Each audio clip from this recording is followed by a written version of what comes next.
Level 4, Optimize of the Muscle Building Roadmap, brought to you by SweatSphere Fitness. You already know, my name's Josh, the head coach here at SweatSphere Fitness, and we're going to be going into Level 4, Optimize of the Muscle Building Roadmap. So we just graduated from Level 3, which is building our structure. Now our goal is to optimize the training structure that we just created and make it more optimal for muscle growth or fat loss or whatever our goal is trying to be. So at this stage, our goal is going to be combining weight training and recovery for maximum growth. So we're going to be focusing on, again, optimizing our program to be getting the best amount of recovery and the best amount of stimulus for growth, so that way we can make the most progress. Our support system at this stage is we're going to hire a coach or follow an elite program. So at this stage, you can either be working one-on-one with our personal trainers inside of SweatSphere, or you're going to hire outside a personal training coach. Maybe that's a bodybuilding coach, maybe that's a fat loss coach off the internet, but you're going to make sure that they have really good credentials so you can get the best results possible. Let's jump into our training structure. So our training structure is going to have some roadblocks, obviously. We're going to be confused about maybe what's the best split. So you might think the best split is maybe push-pull legs or upper lower, maybe doing full body every other day, etc. And it's going to be hard to figure out what the most optimal split is. And before we get into how to fix this, I'm just going to tell you right off the bat, there is no best split. There is no most optimal split. It's going to come down to what your specific goals are for this training block, what your time constraints are, so how much time you're able to give to the gym. Because if your training split that's most optimal says do full body for 2 hours a day, 3 days out of the week, and you don't have that much time to dedicate just to the gym, only 3 days, well, it's not going to be optimal for you. Now, is it? So you might get confused with that at this stage. You also might be struggling with the science behind lifting and going in circles. So you might be getting caught off with maybe this study says something conflicting to this study, and what are some good credible sources when it comes to the science-based lifting community and who to actually listen to.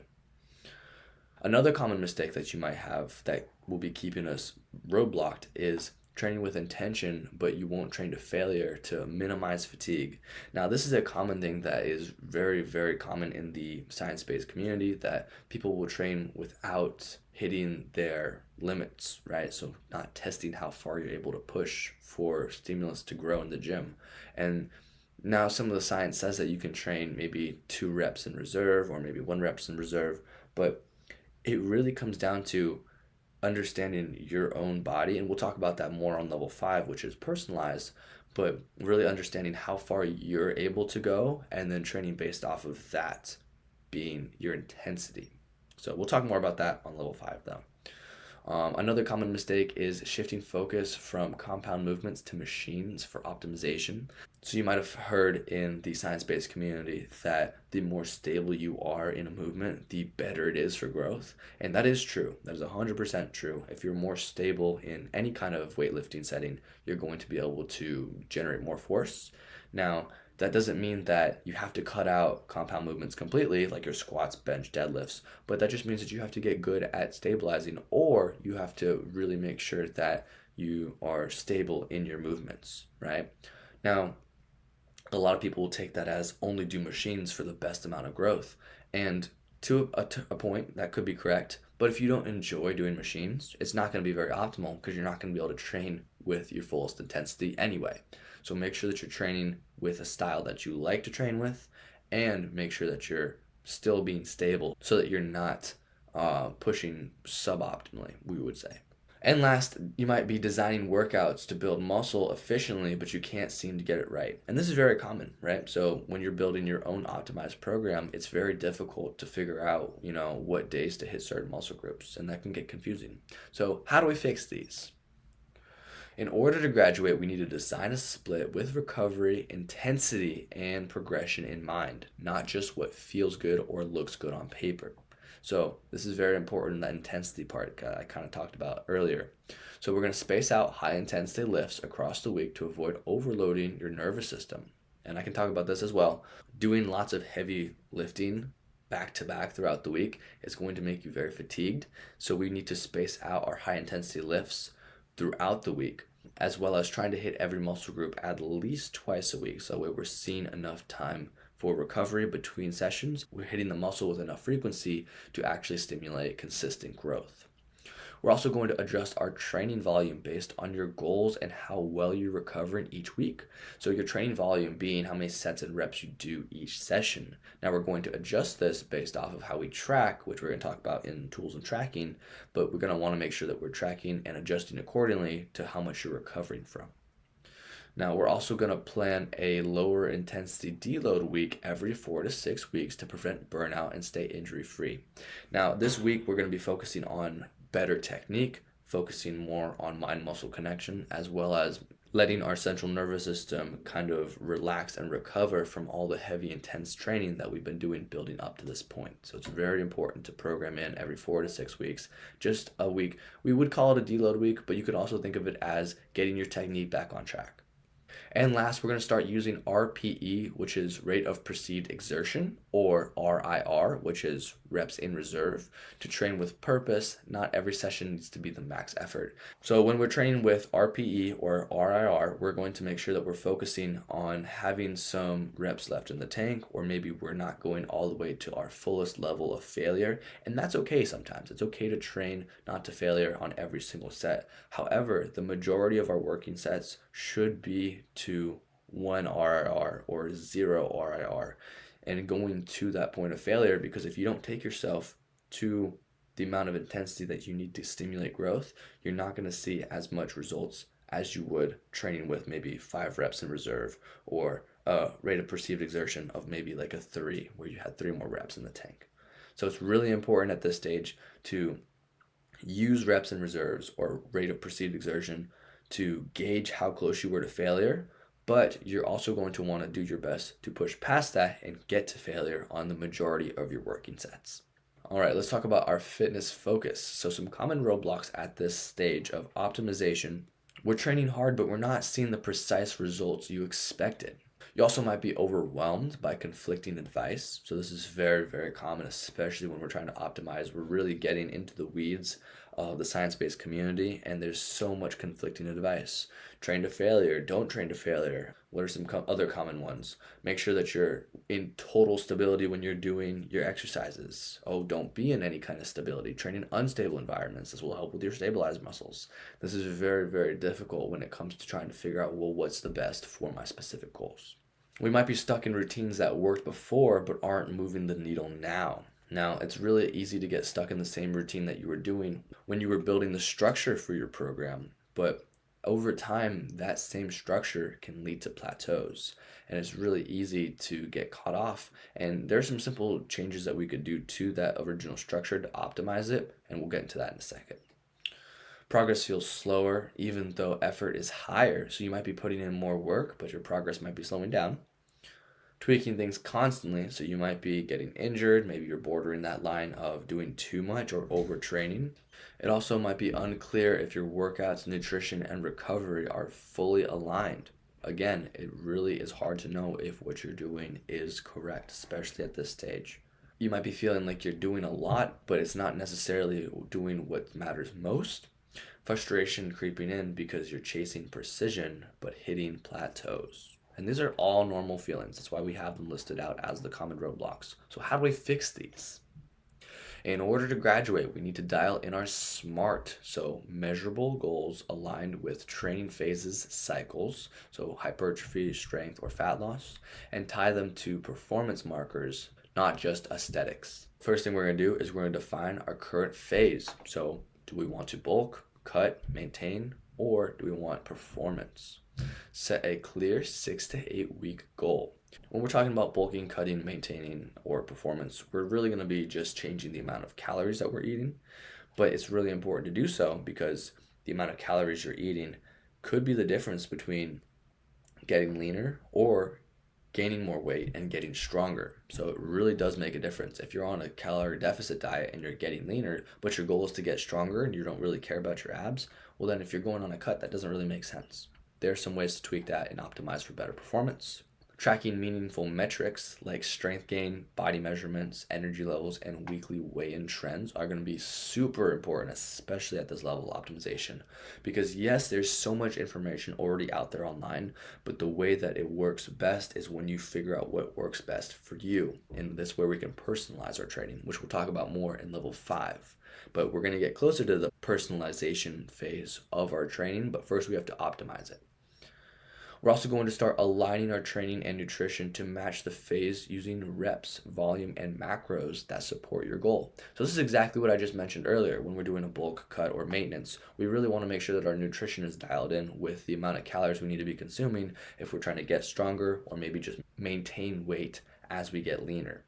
So it's really important that our nutrition is optimized for the best results, whatever that might be. We're also going to be focusing on precision over absolute perfection. And we're going to do this by measuring weekly trends, not daily fluctuations. So our body weight is going to fluctuate on a day-to-day basis. That's just what happens, right? When you wake up in the morning after you use the bathroom, you're going to be the lightest you are throughout the day. And after you've eaten a bunch of food throughout the day, in the evening, you're probably going to weigh more than what you did in the morning. And that's perfectly fine. Those weight fluctuations are perfectly normal, and they don't indicate how much weight you're actually losing or gaining on a week-to-week basis. But what does matter is the weekly trends of is the scale starting to go down? Is my waistline getting smaller? Those kind of things on a weekly basis, because everything will fluctuate on a day-to-day basis, but it's really important to be precise with the bigger scale as opposed to the day-to-day scale. And last, we're also going to use tools like the SweatSphere goal mapping worksheet to stay dialed in and make smarter adjustments. So you can always adjust your goals to whatever specific individual phase that you're in, as well as setting individual markers within that goal to track your progress and how to do so. All right, and this brings us to our next point, which is nutrition. So at this stage of optimization, we're going to be running into a common roadblock of refining macros and meal timing. A common roadblock might be that we're hitting our macros daily, but unsure if the split is truly optimal. We might be wondering when to time meals for best muscle growth or fat burning. We might be tracking calories, but progress feels slower despite consistency, and there's a reason for this that I'll get to. We're also potentially debating supplements, nutrition timing, and intra-workout fuel. So we might be digging a little bit deeper into how can I optimize my energy levels through my workouts and getting a little confused. This is perfectly normal. We might be trying to adjust carbs, fats for different training days, but it's confusing. So we might be focused on a day-to-day basis as opposed to the bigger picture. We also might be unsure to tailor nutrition to match changing goals, just like cutting, bulking, or recomping. Feeling stuck despite doing everything right on paper. It might seem what we're doing is correct, but there might be some factors that we're not accounting in, and we need to optimize those as well. So in order to graduate, we need to start prioritizing our nutrition to match our training goals. Dial in your pre-post workout timing and test food adjustments to maximize digestion, performance, and recovery. So first and foremost, we're going to match our calories and macros to your training phase using a surplus for muscle gain or deficit for fat loss. So this is really important when it comes to building muscle or losing body fat, because we want to make sure that our macronutrients are hitting the exact number of protein, carbs, and fats that we need to be hitting throughout the day in order to optimize our training. And if you don't know what your current macronutrients need to be, especially for if your goal is to bulk, to cut, to do whatever, you need to be tracking using the SweatSphere macro calculator. And this will give you how much protein, how much carbs, how much fats you need in order to lose weight or build muscle, depending on what your goal is. And you can tell the calculator what your goal is, whether to build muscle or to lose fat, and it will give you exactly how many total calories, how many proteins, how many carbs, and how many fats you can eat in grams per day to hit your goals. We're also going to time your pre and post workout meals around protein and carbs for optimal fuel and recovery. So we're going to make sure that we're eating after the gym or we're eating before the gym so we have energy and we're getting the best quality of workout possible. We're also going to be tracking how meals affect digestion, energy, and performance, and prioritize easy to adjust carbs and hydration. So we could be doing electrolytes into our water at this point, starting to play around with eating maybe fruits and veggies before our training, and maybe do some slower digesting carbohydrates like rice, potatoes, or pasta after our workout to continue fueling our gains. We're also going to adjust our macros, so weekly, based on real feedback like weight trends, recovery, and energy levels. So we're going to adjust our macros weekly, meaning that when we go into the gym and see, okay, did my weight decrease in the gym? How much am I pushing? Did that decrease based on what I'm eating? Am I feeling less energetic? How do I feel energy wise? This all bases back to your recovery and your nutrition. So making sure that we're adjusting our macros based on our recovery and how much we're able to push in the gym is so important, which is why we need to be tracking. And we'll talk about that in a second. We're also going to stick to our 3 to 5 favorite meals that hit your macros and rotate them with help from the SweatSphere meal prep system. Now, we kind of talked about this in level 3, which was structure, but building that 3 to 5 favorite meals throughout the week that we know are going to hit our macronutrients are going to be so important for consistently hitting our proper proteins, carbs, and fats throughout the week. This is crucial, again, if we want to prioritize optimization in our training. So let's talk about recovery, because this is the one thing that is going to get us stuck every single time. So our roadblocks for this stage might be prioritizing sleep and stretching routines. However, we're still waking up tired despite getting enough sleep. Soreness lingers longer, slowing down training momentum.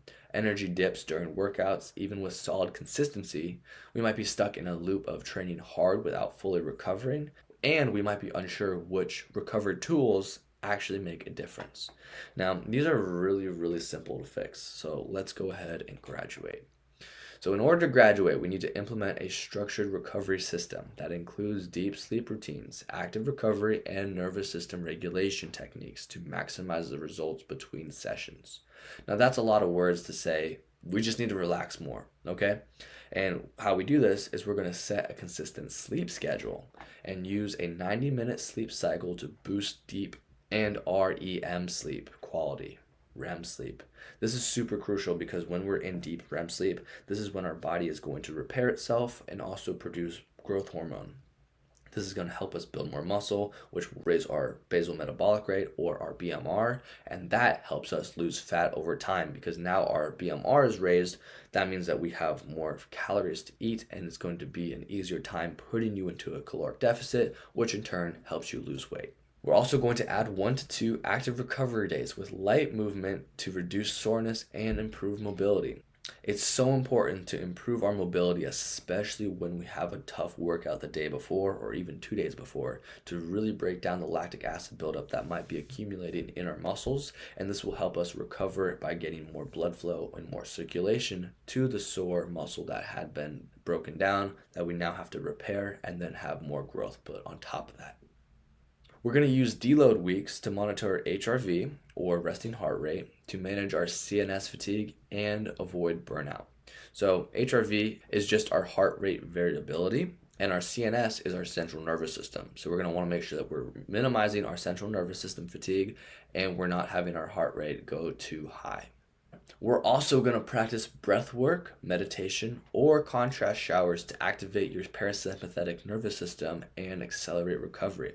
So contrast showers meaning that we can do cold showers or we can do warm showers depending on how our recovery is feeling. We can take a warm shower, which is going to help us relax and reduce stiffness and soreness.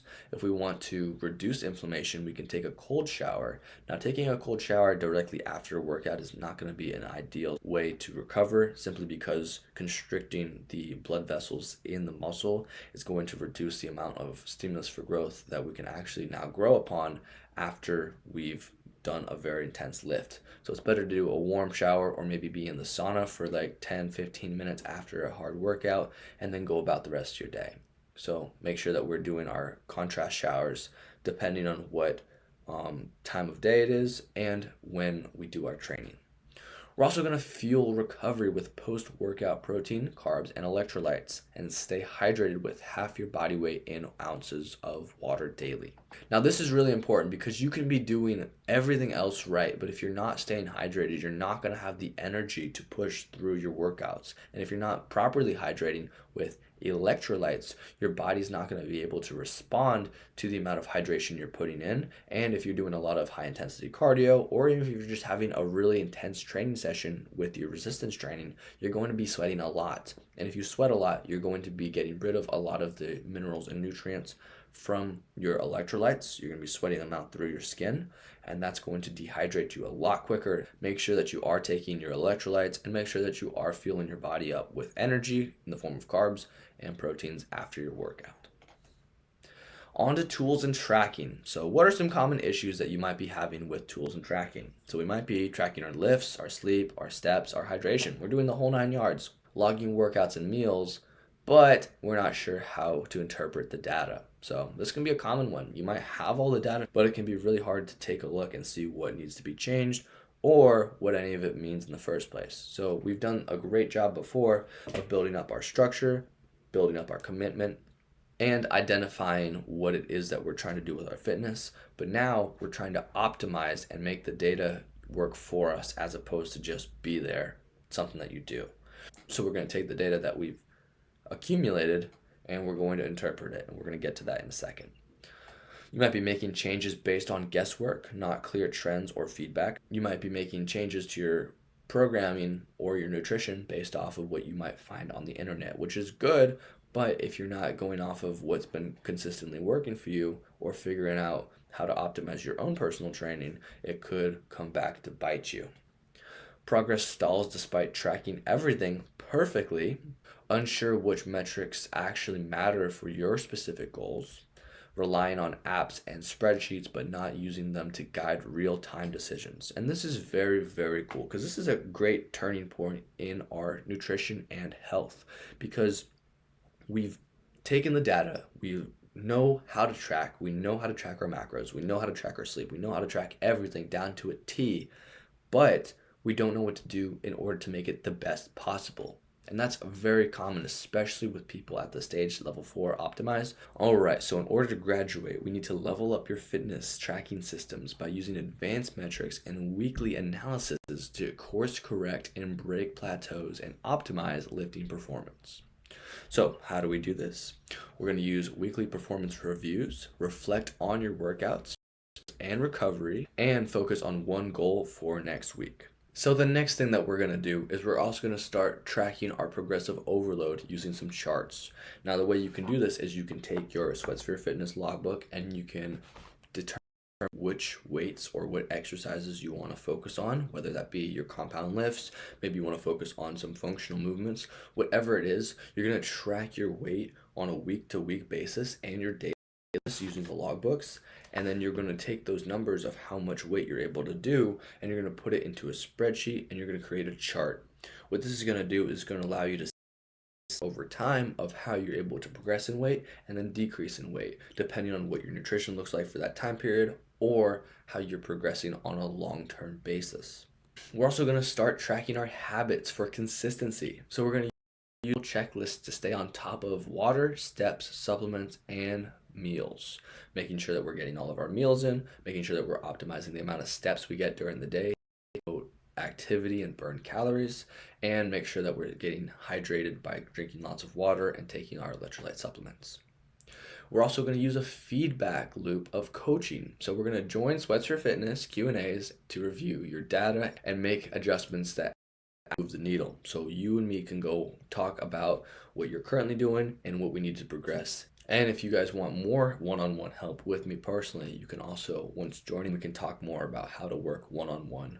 Next, we're going to be talking about our mindset at this stage. So how do we optimize our mindset? First, we need to know what are some things that might be holding us back at this stage. So we might be locked in, visualizing our goal. This is great.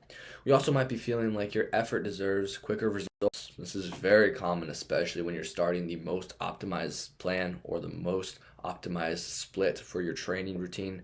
Building muscle is a long, tedious process, and it takes time to build the skills necessary to make your training efficient and optimized. But then once it's already optimized, it's still going to take time to actually build that tissue. So something we need to learn is patience.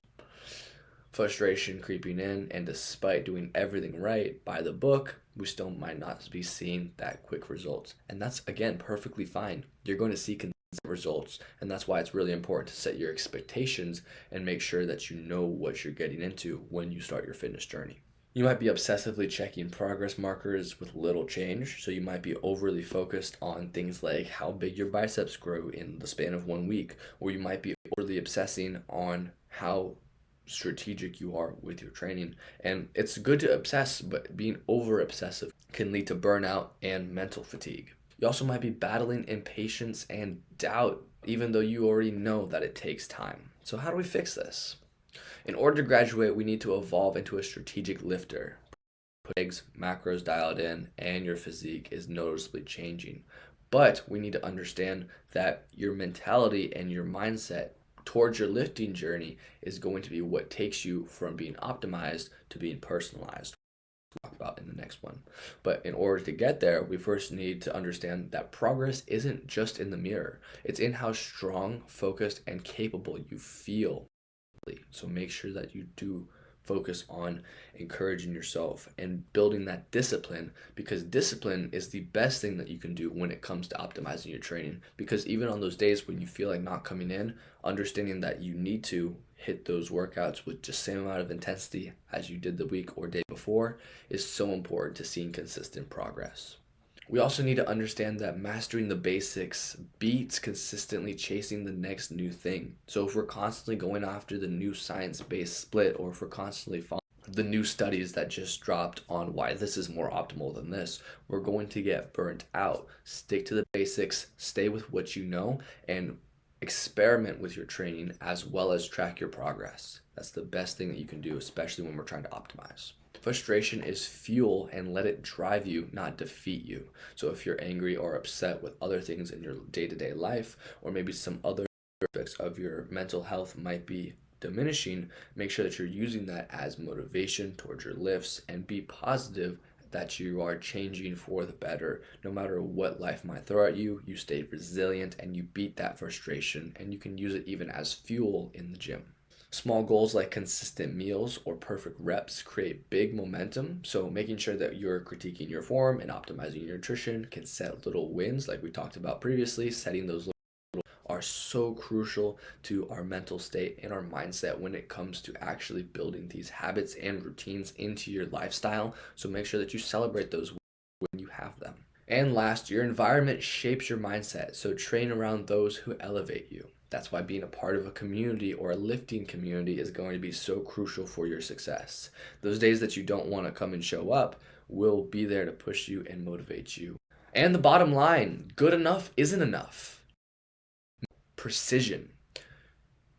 You refined every variable: training, volume, nutrition, timing, recovery quality, and performance tracking. You're no longer just working hard, you're working smart, and every move is made with purpose. And that's it for optimization. We want to be optimizing our programming and making sure that we're not getting caught up in all the noise of the newest science-based lifting, sticking to the basics, and making sure that we are figuring out how to seize the best progress. Next, we're going to talk about how to take that progress that we're seeing and personalize it to make it work for ourselves even more than what it worked for just everyone else. We're also going to be talking about, after that, how we can refine it so that way you don't have to constantly be tracking every single thing. And that's it. That's it for level 4, optimize, and I'll see you at level 5.